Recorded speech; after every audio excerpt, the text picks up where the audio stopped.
지난주에 이어서 우리는 생활 선교사라는 제목으로 주제로 말씀을 듣기를 원합니다. 지난주에 우리는 출애굽기 19장 5절 6절에 있는 말씀을 통해서 우리는 생활 속에 선교사로 세움받은 자들이라는 것을 깨닫게 되었습니다.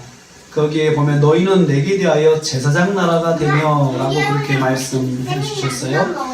그래서 하나님께서 이스라엘 백성을 택한 목적은 그 민족이 자기 민족만을 위해서 살라고 택하신 것이 아니고 그 민족이 세계의 민족 가운데서 제사장 나라가 되어서 제사장이 사람들을 하나님께 인도하는 일을 하는 것처럼 세계 모든 민족을 하나님께 인도하는 제사장의 역할을 감당하라고 부르셨다고 말씀을 들었습니다.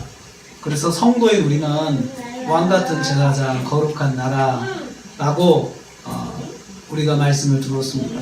그래서 우리는 사람들을 예배로 인도하는 그런 역할을 가지고 있는 사명을 가지고 있는 사람들입니다. 우리는 사람들이 하나님을 예배하는 삶을 살도록 도와주고 인도해 주어야 하는 사람들입니다.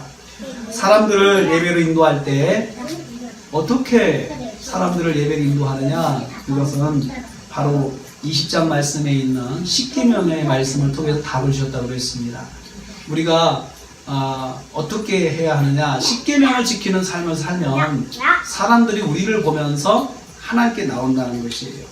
그래서 출애굽기가 20장에 십계명의 말씀을 아주 세밀하게 그 뒤부터 설명하고 있다고 말씀드렸습니다. 십계명은 제사장이 보여주어야 하는 신앙의 모범을 말합니다. 하나님을 섬기는 사람으로 보여줄 수 있는 생활의 모형입니다. 우리가 십계명을 행하면서 살 때 세상 사람들이 하나님을 예배하는 자리로 나올 수 있다는 뜻입니다. 우리가 십계명을 행하며 살 때 사람들은 예수 그리스도를 예배하는 자리로 나오게 된다는 말씀입니다. 오늘 말씀에서 안디옥 교회에서 처음으로 예수 믿는 사람을 그리스도인이라 부르게 되었다고 했습니다. 더 정확하게 말하면 안디옥이라는 도시에 사는 사람들이 예수님 믿는 사람들을 저 사람들은 그리스도인이야 이렇게 부르기 시작했다는 뜻입니다. 교회가 먼저 스스로 그리스도인이라 하지 않았고 세상 사람들이 먼저 교회 다니는 사람들을 보면서 그리스도인이라고 명칭을 사용했습니다.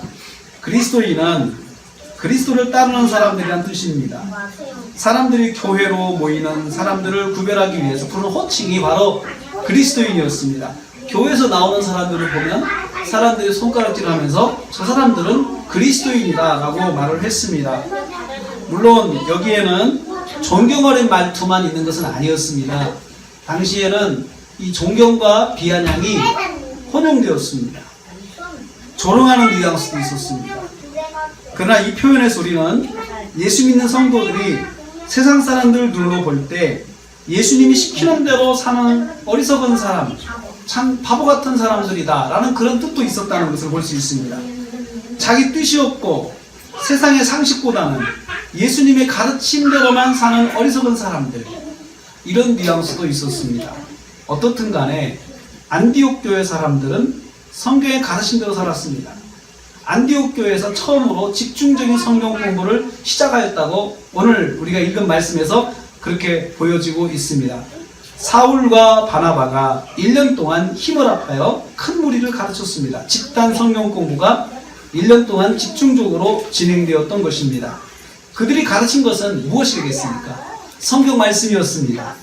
먼저 예수 그리스도는 선지자들이 예언한 그리스도 하나님의 아들이심을 가르쳤습니다.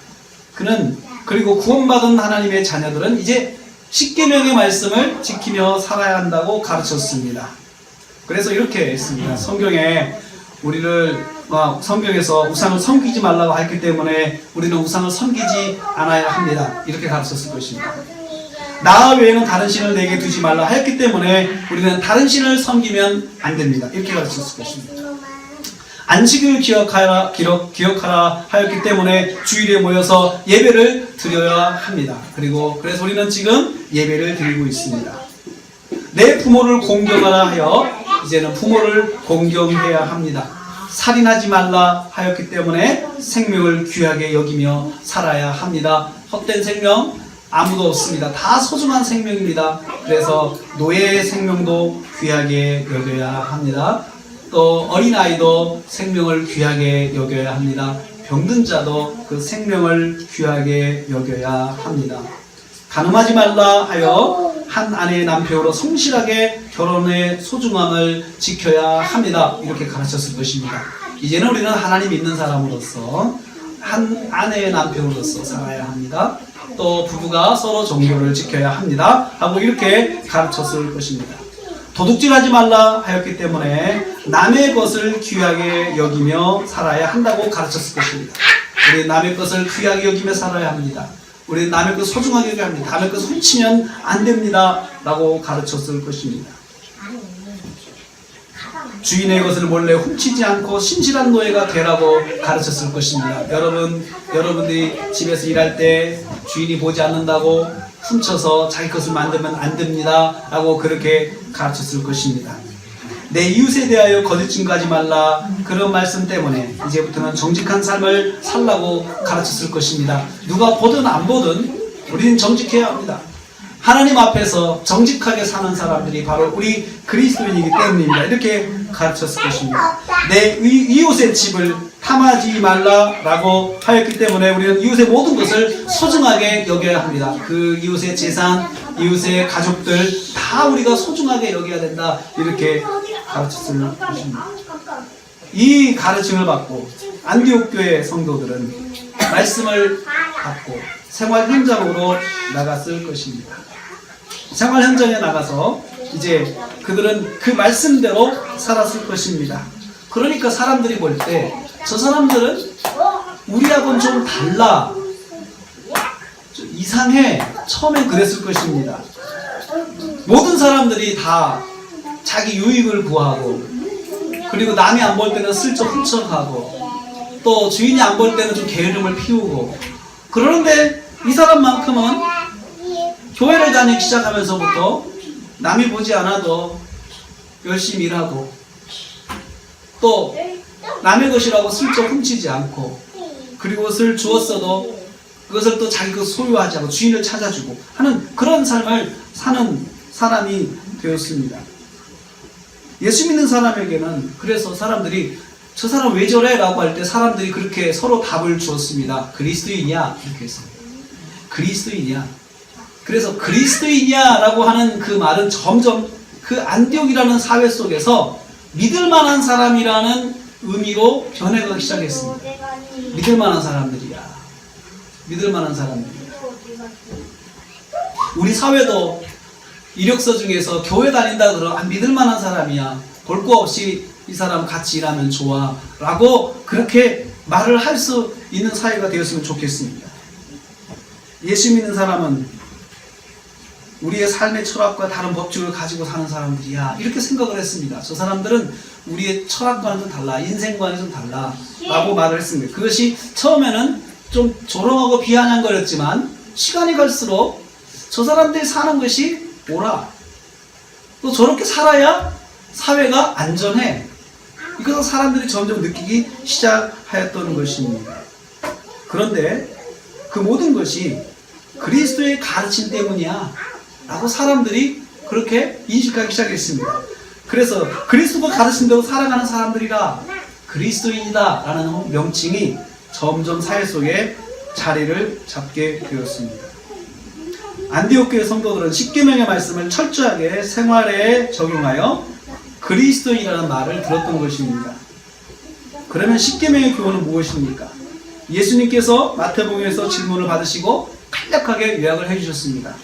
우리 한번 찾아볼까요? 마태복음 22장 34절부터 40절 말씀 같이 찾아보겠습니다. 거기 보면 예수님께서 십계명의 말씀을 간략하게 요약을 해주셨습니다. 10가지 계명을 2가지로 요약을 해주셨는데 아주 유명한 말씀이니 같이 한번 보겠습니다. 거기 같이 읽겠습니다. 34절부터 40절 말씀까지 우리 천천히 읽겠습니다. 예수께서 사두개인들로 같이 읽고 34절 읽을까요?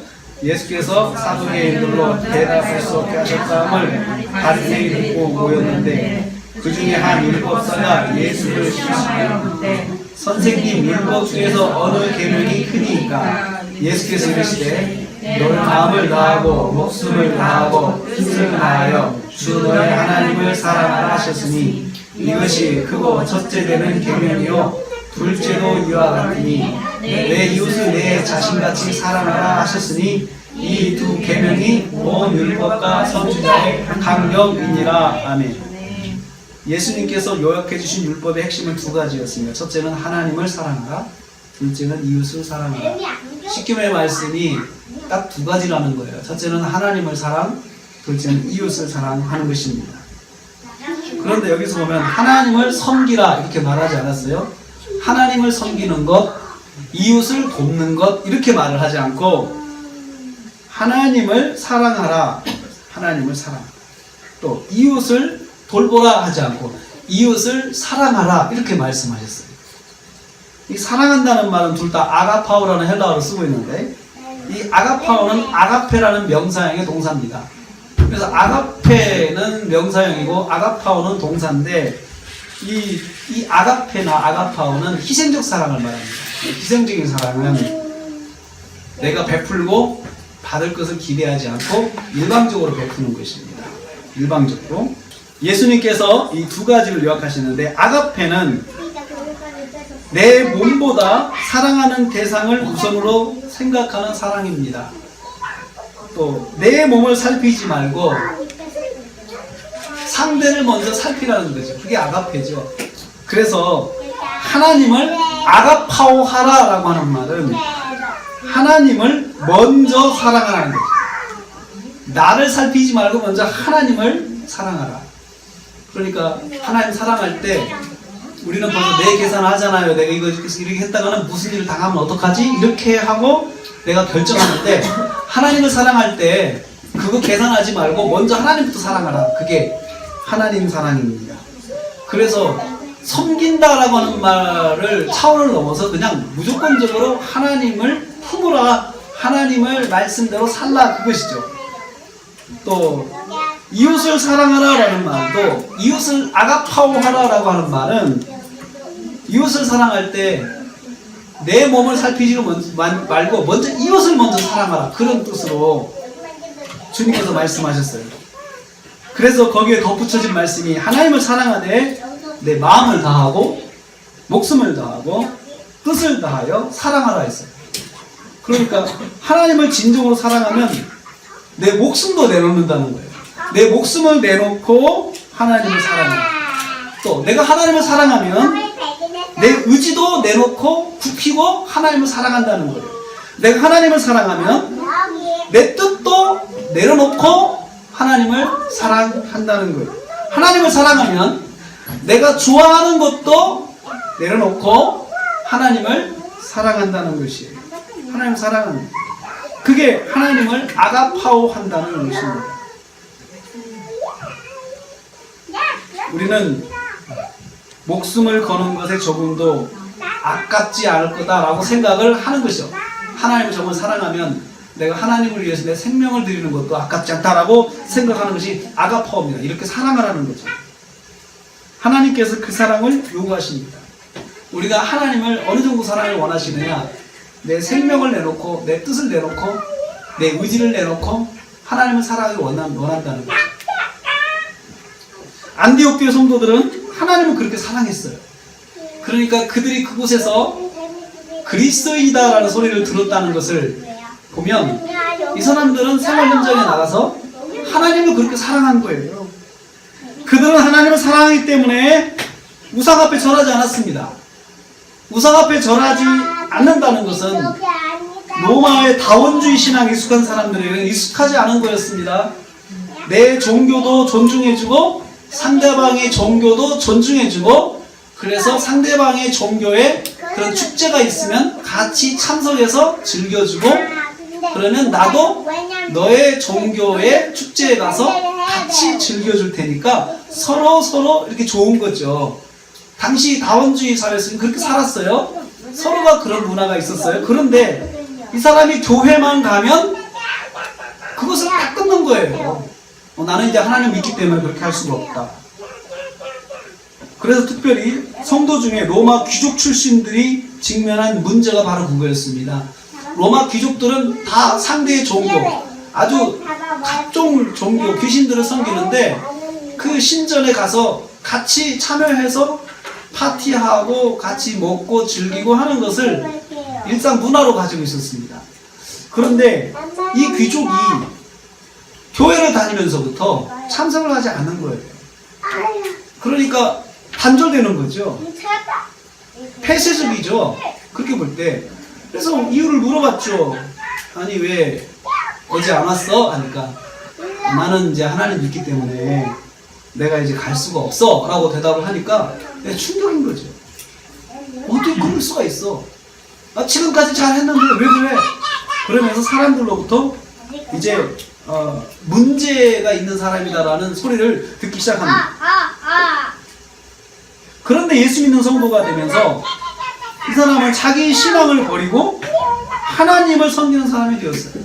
자기가 믿던 신앙도 버려버리고, 그리고는 다른 신전에서 예배하는 것을, 저것은 우상을 섬기는 거기 때문에 안 되라고 자기만 안 하는 게 아니고 다른 사람들도 그 일을 하지 않도록 권면하는 거예요. 하나님을 섬겨야 돼. 좀 어리석은 거야 라고 말을 하는 거죠. 그 이유를 물을 때는 사람들에게 대답하는 간단했습니다. 나는 성경대로, 성경에 기록된 대로 하나님을 섬기는 사람이기 때문에 하나님 외에는 전할 수가 없다. 그렇게 대답하는 것입니다. 그 대답 때문에 핍박을 받을 수도 있었어요. 그 대답 때문에 직위를 잃을 수도 있었어요. 그 대답 때문에 심지어 생명도 잃을 수도 있었어요. 그런데도 담대하게 하나님을 섬기는 것을 자기가 선포하고 또 그렇게 살았어요. 그들은 안식일을 지켰습니다. 7일째는 모든 일을 쉬고 하나님을 예배하는 자리에 나왔습니다. 주인이 자기 노예들을 쉬게 하면서 예배를 드리겠습니다. 노예들에게 이렇게 말했습니다. 내일은 거룩한 주일이다. 내일은 아무도 일하지 말고 다 하나님께 예배했으면 좋겠다. 자, 우리 집은 내일은 일하지 않는 날로 정했다. 이제부터는 그렇게 한다. 왜냐하면 내가 하나님을 믿기 때문에. 이제는 내가 하나님을 믿으니 우리가 하나님 말씀대로 7일째는 쉬면서 하나님을 예배하자. 이렇게 했습니다. 어떤 때는 수확철에는 다른 집보다 수확을 늦게 하는 불이익이 있을 것입니다. 그렇지만 그걸 감수하고 수확철에도 자기 집 노예를 쉬게 했습니다. 노예들이 이러한 자기 주인의 모습을 보면서 예수 그리스도에게 관심을 보이게 됐습니다. 아니, 우리 주인이 대단한 분인데 우리 주인이 도대체 지키는 그분은 어떤 분일까? 우리 주인도 그 말을 지키는데 그분의 말은 도대체 어떤 분이길래 그분의 말을 그렇게 우리 주인이 지킬까? 노예들이 관심을 갖기 시작했습니다. 그리고 그분이 바로 예수 그리스도라는 것을 주인을 통해서 알게 되었습니다. 그래서 노예들도 예수 그리스도를 주로 영접하고 제자가 되기 시작했습니다. 그들은 하나님의 이름을 망령되이 부르지 않았습니다. 자기 유익을 위해서 하나님의 이름을 사용하지 않았습니다. 말로만 예수님을 믿고 실제로는 다원주 신앙에 빠지지 않았습니다. 한번 예수님을 믿는다고 고백하면 끝까지 예수님을 믿고자 애쓰며 살았습니다.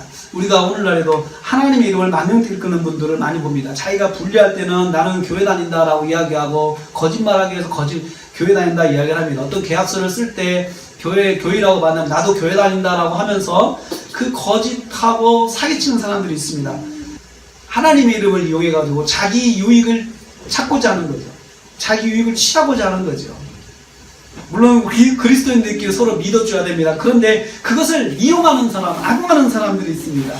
악용하는 사람들이 있습니다. 장사를 위해서 교회를 다니는 사람들이 있죠. 물론 전도를 위해서 필요한 것이에요. 교회가 또 그렇게 알아주고 해야 되는 건데 그것을 당사자가 그것을 실제로 계속 이용하는 사람들이 있어요. 그것은 하나님의 이름을 망령되이 끄는 것입니다. 근데 안디옥 교회들은 그렇게 하지 않았다는 거예요. 내가 교회를 다닌다는 사실, 이것을 내가 하나님을 믿는다라고 고백한 순간부터는 이 사람들은 진실한 사람이 되었습니다. 하나님의 이름을 함부로 사용하지 않았습니다. 자기가 불리할 때 내가 하나님의 이름으로 맹세한다고 그런 말을 하지 않았습니다. 안디옥 교회 성도들은 안디옥이라는 도시 속에 흩어져 살면서 위와 같은 모습으로 철저하게 하나님을 섬기는 삶을 살았습니다. 물론 종교적인 충돌도 있었을 것입니다. 그것 때문에 불이익과 고난과 재산의 위험과 생명의 위험을 만나게 되었을 것입니다. 그럼에도 불구하고 그들은 그 속에서 철저하게 하나님을 예배하는 삶을 살았습니다. 그럼에도 불구하고 그들은 하나님을 생명 내놓고 섬겼습니다. 십계명의 말씀대로 생활 속에서 하나님을 예배하며 살았습니다. 생활 속에서 믿음으로 살았습니다. 우리 성도들이 오늘날 생활 속에서 제사장의 삶을 산다는 것이 바로 이것입니다. 우리가 먼저 하나님을 잘 섬겨야 됩니다. 사람들이 볼 때 저 사람 하나님을 잘 섬기는 사람이다 라고 안 믿는 사람들 볼 때 그런 모습이 보여져야 합니다. 내가 먼저 철저하게 하나님을 섬겨야 하나님을 사람들이 존중하는 대상이 되게 됩니다. 그들이 나를 통해서 하나님께 관심을 가지게 됩니다. 그래서 이 시간 나를 돌아보기 원합니다. 나는 나의 삶에서 철저하게 하나님을 섬기는 삶을 보입니까? 내가 철저하게 하나님을 섬기는 삶을 보입니다.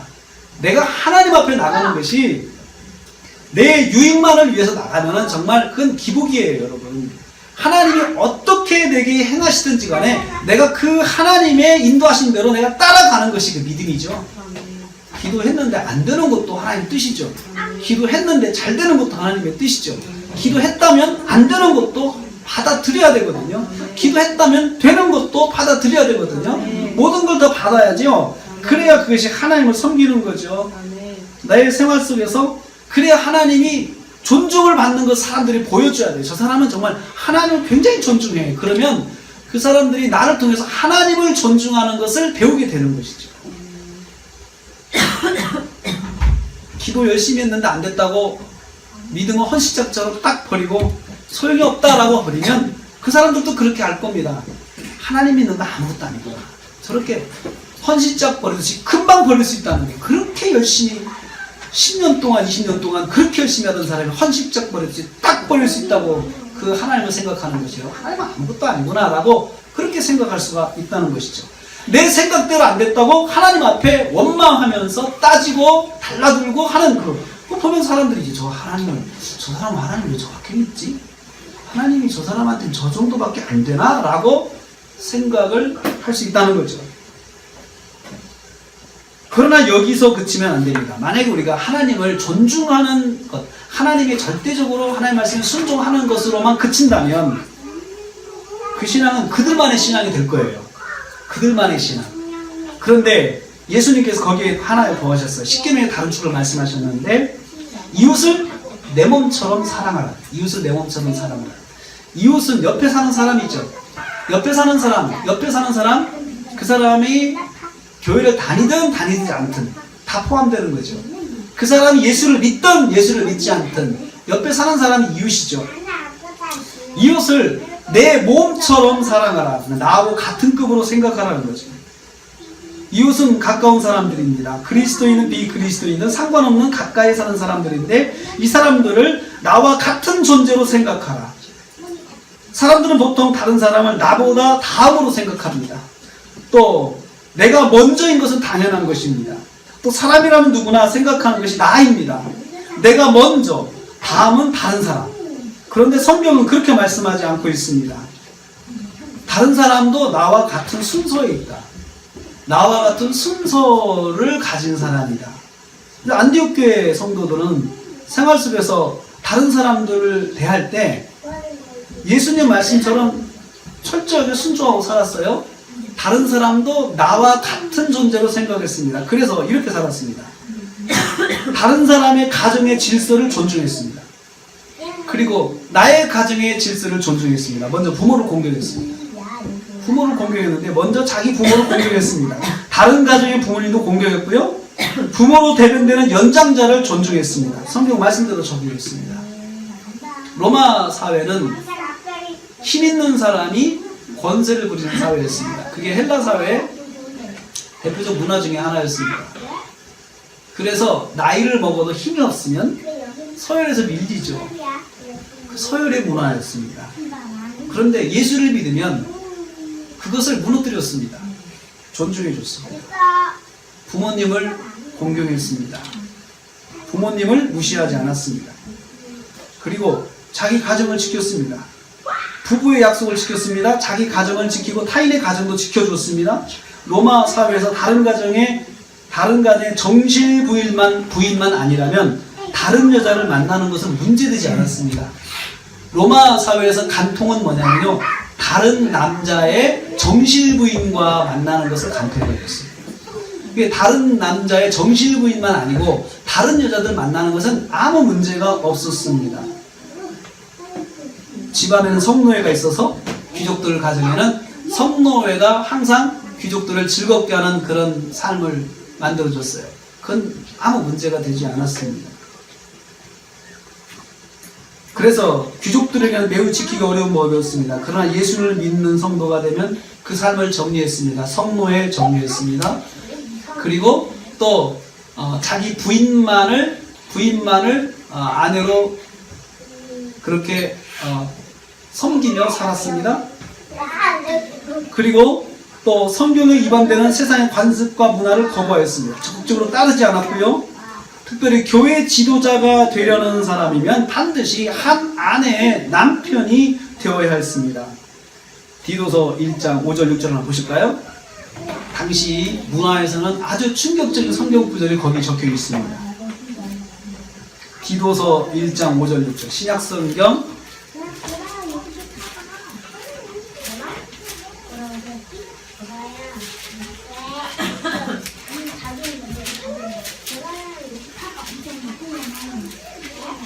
알겠습니까? 디도서 1장 5절 6절 348페이지입니다. 348페이지 같이 읽겠습니다. 내가 너를 그레네에 남겨둔 이유는 남의 일을 정리하고 내가 명한 대로 각 성에 장로를 세우게 하려 함이니 책망할 것이 없고 한 아내의 남편이며 방탕하냐는 비난을 받거나 불순종함이 없는 믿음의 자녀를 둔 자라 할지라. 자, 장로를 세울 때에 장로는 책망할 것이 없고 한 아내의 남편이 되어야 된다라고 하는 그런 구절이 있는데, 이 구절은 당시 헬라 문화에서는, 로마 사회에서는 잊지 않는 표현입니다. 아예 이 어휘 자체가 없답니다. 당시 사회학자들이 이야기하는데 이 없는 어휘가 한 아내의 남편이라는 어휘 자체가 없었대요. 로마 사회가. 왜 그랬을까요? 이 단어 자체를 사용할 일이 없는 거예요. 다 부인을 많이 뒀어요. 다 부인을 많이 두고 살았어요. 귀족들은 다 그렇죠. 그런데 교회가 장로를 세울 때 장로는 어른이잖아요. 어른이 된다거나 사회적인 위치가 있는 거예요. 사회적으로도 위치가 있고 또 교회 안에서도 위치가 있는 그런 교회 안에 어른을 세우는데, 사회는 그런 지도자 어른을 세울 때 그 문제 삼지 않았지만 교회가 지도자를 세울 때는 한 아내의 남편인가, 그리고 그는 책망할 것이 없는가, 이것을 따져보라는 것이에요. 그렇게 지도자를 세웠습니다. 오늘날도 그리스도인은 이렇게 살아야 합니다. 하나님의 말씀대로 살아야 합니다. 자기 부모를 공경하고 다른 가정의 부모를 공경하고 사회 속에서 연장자를 공경하는 삶을 살아야 합니다. 또 다른 사람들 안에서 정말 책망할 것이 없는 삶을 살아야 되는 것입니다. 안디옥 교회 성도들이 그렇게 살았던 거죠. 짧은 기간에 사람이 확 변한 거예요. 그러니까 사람들이 눈에 확 띄게 보게 되는 것이에요. 저 사람들이 한두 사람이 아니고 이거 교인이 지금 계속 일어나고 있는데 교회만 가면 다 바뀌는 거예요, 사람들. 둘째로 이렇게 가르쳤습니다. 타인의 재산과 생명을 지켜주라 했습니다. 타인의 재산과 생명을 지켜주라. 모든 생명은 하나님 주신 것입니다. 모든 사람을 하나님이 창조하셨기 때문입니다. 하나님의 피조물로서 모든 인간을 존중받아야 하는데 살인하지 말라라는 말씀 속에 다 들어있습니다.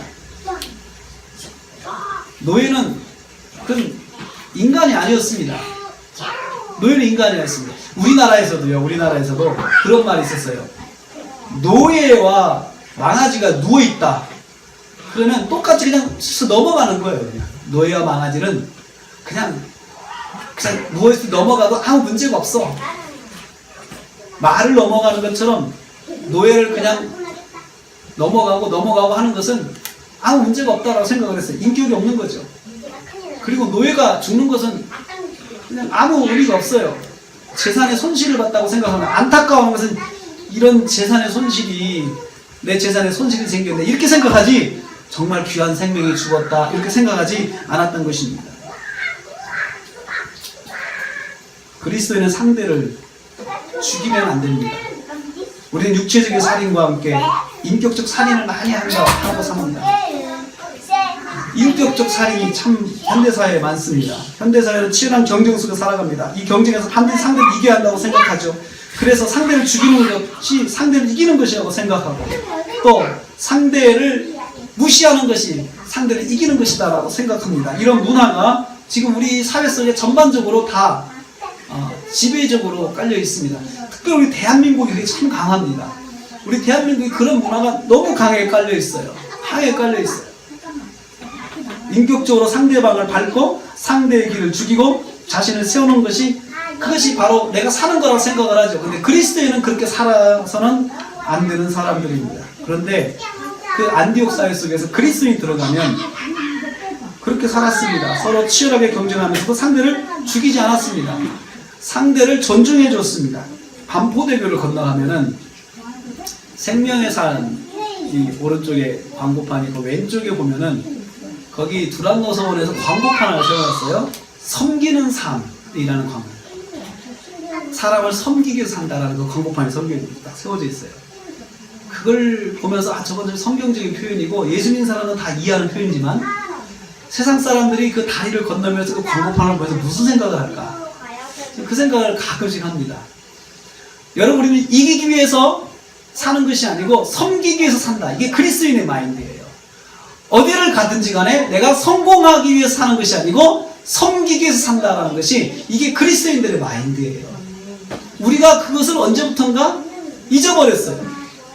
내가 교회를 다닌다고 하면서 남처럼 이기기 위해서 경쟁하는 사람이 돼버렸어요. 내가 예수를 믿는다 하면서 남처럼 남을 짓밟기 위해서 경쟁하는 사람이 되었단 말이죠. 그리고 남을 짓밟아 놓고 정말 하나님께서 내게 힘을 주셔서 하나님이 도와주셨다고 생각하는 사람들이 있단 말이죠. 안디옥 교회 사람들은 그렇게 하지 않았습니다. 안디옥 교회 사람들은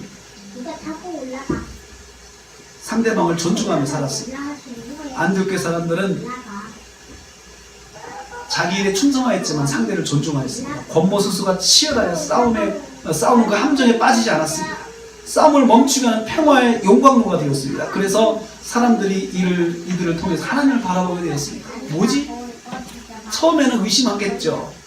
똑같은데, 저도 나하고 똑같은데 저도 이기고 싶지 않겠어?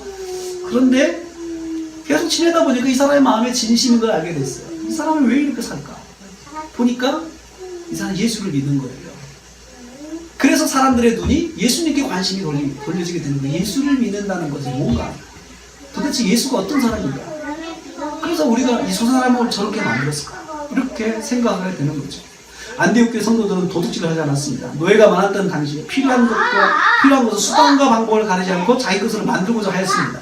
물건의 총량을 속여서 자기 것을 만드는 길을 사람들은 찾고 있었지만 예수 믿는 노예는 그렇게 하지 않았습니다. 물건의 수를 정직하게 헤아렸습니다. 그리고 빼돌리지 않았습니다. 여러분, 창고를 지키는, 회사마다 창고를 지키는 사람이 굉장히 정직한 사람을 세우려고 했어요. 이 재고 물량 파악할 때 창고지기가 있어도 재고를 빼돌리는 사람들이 있답니다.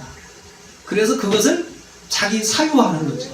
어떤 때는 경영주가 사장이 회사의 물건을 빼돌려가지고 재고를 속여가지고 자기 유익을 취하는 비장을 만드는 사람들이 있다고 합니다. 그런데 예수 믿는 사람들은 그렇게 하지 않았습니다. 예수 믿는 노예는 거짓말로 도적질하지 않았습니다. 그래서 같은 노예 생활을 하면서도 같은 노예가 노예를 이해할 수가 없었던 거죠. 저 사람은 왜 나처럼 필요한 거 있으면 안 가져가지? 그렇게 생각하는 거죠. 그래서 보니까 이 사람이 예수를 믿는 사람이었어요. 여러분, 성경에 보면은 신실하게 하나님을 섬겼던 노예 요셉이 나옵니다. 요셉은 주인의 재산을 도둑질하지 않았고 재산을 지켜줬습니다. 그래서 주인조차 하나님이 요셉과 함께하는 것을 보았습니다. 창세기 한번 보세요. 창세기 39장 2절 3절. 노예 생활하는 요셉이 어떤 삶을 살았는지. 노예가 얼마나 궁하겠어요. 물건이 얼마나 필요하겠어요. 더군다나 주인이 자기를 인정하면 얼마나 더 기가 살겠어요. 그런데 요셉은 그렇게 하지 않았습니다. 창세기 39장 2절 3절 말씀.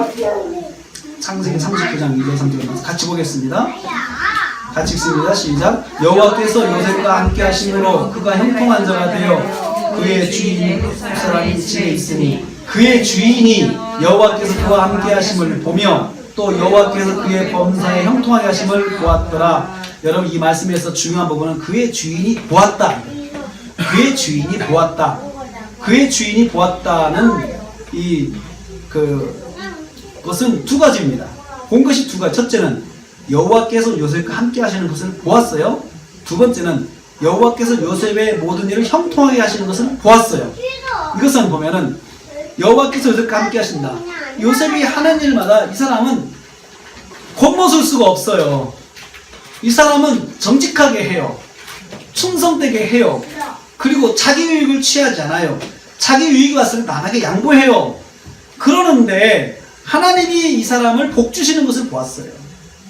그리고 범사를 형통하게 했다. 이 사람이 계획을 세우면 남을 짓밟고 그렇게 계획 세우고 하는 것이 아닌데 이 사람은 하나님께서 이 사람이 하는 일을 다 이루어주시는 거죠. 이 사람이 왜 그렇게 이룰까?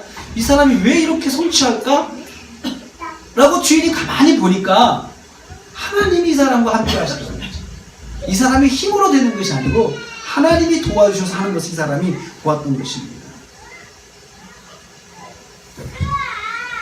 요셉은 이처럼 하나님 앞에서 정직한 노예로 살았어요. 그래서 하나님께서 그를 세워주신 거죠. 이처럼 안디옥 교회 성도들이 살았습니다. 노예로 살았지만 헛된 욕심을 가지지 않았습니다. 주인의 재산을 소중하게 여겼습니다. 여러분, 그런 직원이 있으면 얼마나 좋습니까? 자기 것처럼 지켜주는 직원. 여러분, 세입자가 집에 살 때도 그렇게 해주면 얼마나 주인은 감사한지 모릅니다. 또한 안디옥 교인들은 자기 유익을 위해서 거짓말하지 않았습니다. 거짓말하지 않아서 정직하게 살았습니다. 거짓말은 사탄이 사람을 가장 쉽게 타락시키는 방법입니다. 여러분, 요즘에 뉴스를 보면 뉴스에 나오는 사람들의 주제가 비슷합니다. 사람은 다르지만 주제는 거짓말이에요. 거짓말했다, 사기쳤다, 그리고 거짓말했다는 것 때문에 굉장히 괴로움 당하는 사람들이 있습니다. 어떤 유명한 언론회사 사장님이 요즘 괴로움 당하는데 핵심은 것입니다. 이 사람 거짓말했다는 거죠. 거짓말. 거짓말은 사람을 가장 쉽게 타락시키는 방법입니다. 우리는 작은 거짓말 합니다. 쉽게 합니다. 작은 거짓말이 나중에 큰 거짓말이 되고, 큰 거짓말이 함정이 돼가지고 작은 죄를 짓고 큰 죄를 짓게 하는 거죠. 거짓말을 결국 나를 죽게 하는 것입니다. 그래서 거짓말하는 것을 참 주의해야 되는데, 십계명에서 거짓말하지 말아야 했어요. 거짓말. 특별히 남에 대해서 거짓말하지 말아야 했어요. 남에 대해서 거짓말로 그 사람을 씌우지 마라. 그렇게 말씀을 하고 있습니다. 십계명의 정도로 하면 사람에게 있어서 거짓말은 얼마나 큰 유혹인지 알 수가 있어요. 안디옥 교인들은 거짓말하지 않고 살았다는 거죠. 그것은 그만큼 세상이 거짓말을 많이 하는 세상이라는 거죠. 세상에 거짓말을 참 많이 합니다. 그 사회 속에서 거짓말 정도, 이런 거짓말 정도는 쉽게 할 수 있다고 생각하는 거죠. 쉽게 할 수 있다고. 마지막으로 안디옥 교회는 남의 것을 탐내지 않았습니다. 남의 재산을 소중하게 여겼습니다. 타인의 재산과 가정을 소중하게 생각하였습니다. 거짓말, 탐욕은 아주 밀접합니다. 거짓말과 탐욕은. 내가 남의 것을 내 것으로 하기 위해서 거짓말해야 돼요. 욕심이 생기면 그렇게 되거든요. 탐욕이라고 하는 것은 만족할 줄 모르는 애착을 말합니다. 뭐든지 만족하지 않고 끝까지 애착하면 탐욕이 생기죠. 그 탐욕을 이루려면 거짓말을 할 수밖에 없습니다. 안디옥 교인들은 탐욕의 함정에 빠져나와서 타인을 지켜주며 일하였습니다. 타인을 자기처럼 생각하며 같은 마음을 가지고 섬겼습니다. 타인의 재산도 자신의 재산인 양 지켜주었습니다. 이런 마음을 보면서, 사람들을 보면서 안디옥에 사는 사람들은 그들은 그리스도인이야 이렇게 불렀습니다. 이해할 수 없는 사람들인데 그들은 한결같이 그리스도를 따르는 사람들인 것을 발견하였습니다. 당시 사회에서 이해할 수 없는 우리인 그리스도인이 얼마나 성경 말씀대로 살았는지 알 수 있습니다. 얼마나 성경 말씀대로 살았으면 비아냥거리면서 인정을 하겠습니까? 우리 사회가 지금 우리가 사회 속에서 회복해야 될 그리스도인의 모습은 바로 이런 모습입니다. 하나님을 믿는 사람이라면, 그리스도를 따르는 사람이라면 당연히 해야 할 일을 보여주어야 합니다. 하나님을 사랑하고 이웃을 사랑하는 삶입니다. 하나님을 목숨 바쳐 사랑하고 이웃을 자기 몸처럼 사랑하는 삶을 다른 말로 하면 빛과 소금이라고 합니다. 빛과 소금. 성경도 그렇게 다른 말로 합니다. 세상 속에서 빛이 되고 소금이 되는 삶을 말합니다. 빛이 되면 어두운 곳을 밝히게 되고요. 소금이 되면 자기가 있는 곳이 썩지 않게 하는 존재가 됩니다. 여러분, 마태복음 5장 13절 14절 한번 찾아보십시오. 마태복음 5장 13절 14절. 너희는 세상의 소금이니 소금이 많이 맛을 잃으면 무엇으로 짜게 하며 후에는 아무 쓸데없어 다만 밖에 버려져 사람에게 밝힐 뿐이라. 너희는 세상의 빛이라. 산 위에 있는 동네가 숨겨지지 못할 것이요. 세상의 소금, 세상의 빛이라는 점이 포인트입니다. 그런데 가만히 말씀을 보면 교회 안에서 빛이 아니고 교회 안에서 소금이 아닙니다. 소금은 소금이 돼 소금끼리의 소금이 아니고 빛은 빛이 돼 빛끼리의 빛이 아닙니다. 썩어가는 세상의 소금이고 어두움 가운데 있는 세상의 빛이라 말씀했습니다. 우리 성도들의 선교적 사명이 바로 세상 속에 있습니다. 세상 속에서 우리가 빛이 되어야 되고 어두움 속에서 우리가 빛이 되어야 되고 썩어가는 그 속에서 소금이 되어야 된다는 거죠. 우리가 가는 곳은 썩어 있는 곳이 우리가 가는 곳입니다. 우리가 가는 곳은 어둠이 있는 곳입니다. 우리가 가는 곳은 썩어가는 곳입니다. 아니, 내 자신도 썩어가는 중에 있는 줄도 모릅니다. 그래서 주님께서 지상명령을 우리에게 그렇게 말씀하셨어요. 가라고 말씀하셨어요. 어디로 가라고 했죠? 세상으로 가라는 거죠. 땅끝까지 가라는 거예요. 땅끝까지. 여러분, 그 말씀 마태복음 28장 보세요. 28장 18절에서 20절 말씀. 예수께서 나와 말씀하여 계시되 하늘과 땅의 모든 권세를 내게 주셨으니 그러므로 너희는 가서 모든 민족을 제자 삼아 아버지와 아들과 성령의 이름으로 세례를 베풀고 내가 너희에게 분부한 모든 것을 가르쳐 지키게 하라. 볼지어다 내가 세상 끝날까지 너희와 항상 함께 있으리라. 아멘. 이렇게 살아야 십계명을 가지고 산다고 할 수가 있습니다. 이것을 땅끝까지 이르러서 우리가 가는 곳마다 십계명의 말씀, 하나님 사랑, 이웃 사랑의 말씀을 가지고 사는 것이 선교사의 삶을 사는 것입니다. 여러분, 요즘에는 선교가 변했습니다. 선교가 해외에만 되는 것이 아닙니다. 왜냐하면 요즘에는 글로벌 사회가 돼가지고 해외에 살아야 될 사람들이 우리 국내로 들어오고 있습니다. 국내 외국인 노동자들이 30만을 얻는다고 합니다. 외국인. 각종 나라에서 온 외국인 노동자들, 중국인 노동자들, 몽골인 노동자들, 그리고 스리랑카, 또 이런 이슬람권에서 온 노동자들, 인도네시아에서 온 노동자들, 그리고 또 공부하러 온 사람들, 이런 사람들 합치면 40만이 넘는다고 해요. 이런 사람들이 이제는 한국으로 들어오고 있습니다. 그래서 지금 오히려 선교지에서 중국에서는 선교사님들이 다 추방되고 있습니다. 선교사님, 남아있는 선교사가 몇 명 없습니다. 그래서 우리가 사는 곳에서, 우리가 있는 곳에서 선교사의 삶을 사는 것, 이것이 우리의 사명입니다. 지금 우리가 초대교회가, 안디옥 교회가 이렇게 살아서 그 지역 전체가 그리스도인을 보게 되었어요.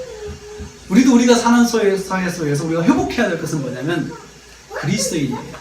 여러분, 우리나라 초대교회에 안디옥 교회 같은 그런 이름을 들었어요. 우리 한국교회가. 그래서 교회에서 뭘 한다 그러면 사람들이 믿어줬습니다. 교회에서 뭘 한다 그러면 사람들이 신뢰를 했습니다. 이 사람이 교회를 다닌다 그러면 믿고 돈도 빌려줬습니다. 교회를 다닌다 그러면 믿고 쌀도 빌려줬습니다. 그래서 가을에 갚으라 이렇게 했습니다. 이랬던 우리나라가 지금 교회 다닌다 그러면 믿지를 않습니다. 사람들이 비아냥거립니다. 물론 여기에는 여러 그 사탄의 그런 계획도 있습니다. 교회 다니는 사람들을 기죽이고 교회 다니는 사람들을 공격하려고 여러 계획이 있지만 사실은 그것은 우리가 그렇게 만들었습니다. 우리가 먼저 생활 속에서 하나님을 목숨처럼 섬기지 않았기 때문에 사람들이 그것을 보면서 하나님을 무시하기 시작했고, 우리가 생활 속에서 이웃을 내 몸처럼 사랑하지 않았기 때문에, 그리고 그 말씀대로 살지 않은 것이 쌓이고 쌓여서 지금 우리가 이런 일을 당하고 있습니다. 사랑하는 성도님들, 우리는 세상 속에서 제사장입니다. 제사장인 것을 꼭 기억하십시오. 사람들을 하나님께로 인도해야 될 사명을 받은 사람들이에요. 우리를 통해서 사람들이 죽게 나오는 그런 다리 역할을 하는 사람들이 바로 제사장이거든요. 제사장인 성도는 하나님을 지독하게 사랑해야 합니다. 제사장인 성도는 하나님의 피조물인 이웃을 자기처럼 사랑해야 합니다. 이렇게 해서 세상 속에서 빛과 소금이 되어야 합니다. 우리 시대가 영적인 위기를 만났습니다. 성도가 어둠 속에서 같이 어두워지고 빛을 잃어가고 있습니다. 썩어가는 세상 속에서 같이 썩어가는 소금이 되고 있습니다. 주님 말씀하셨죠? 아무 소용없다. 밖에 버려서 밟힌다고 했습니다. 그래서 우리가 밟히고 있습니다. 그런데 우리는 원래 이런 사람들이 아닙니다. 우리는 원래 세상 속에서 제사장 역할을 하면서 사람들을 하나님께 인도하는 사명을 받은 사람인데, 그게 무엇입니까? 하나님을 사랑하고 이웃을 사랑하는 삶을 사는 것입니다. 금년 한 해 동안 우리 사랑하는 성도들이 하나님의 가정 선교사로 가정에서는 빛과 소금이 되기를 축원합니다. 그리고 우리가 사회 속에서 생활 선교사로 빛과 소금이 되기를 축원합니다. 우리 모두가 이런 삶을 살아야 합니다. 우리 교회가 작아도 이 삶을 살 수 있어요. 커도 이 삶을 살 수 있어요. 교회 크기와 관계없어요. 우리가 어디에 있든지 간에 그렇게 살아야 해요. 그것이 하나님께서 우리에게 원하시는 것입니다. 이 시간 우리 함께 기도하길 원합니다. 같이 기도합시다. 주님, 목숨 걸고 하나님을 사랑하게 하옵소서. 하나님만 섬기게 하옵소서. 돈과 성공의 우상에 빠지지 않고 주의를 지켜 예배하게 하옵소서. 주님, 나처럼 이웃을 사랑하게 하옵소서. 부모를 공경하게 하옵시고, 생명을 귀하게 여기게 하시고, 가정을 지키게 하시고, 정직하게 하시고, 이웃의 재산을 소중하게 여기고 존중하게 하여 주옵소서. 우리 같이 기도하겠습니다.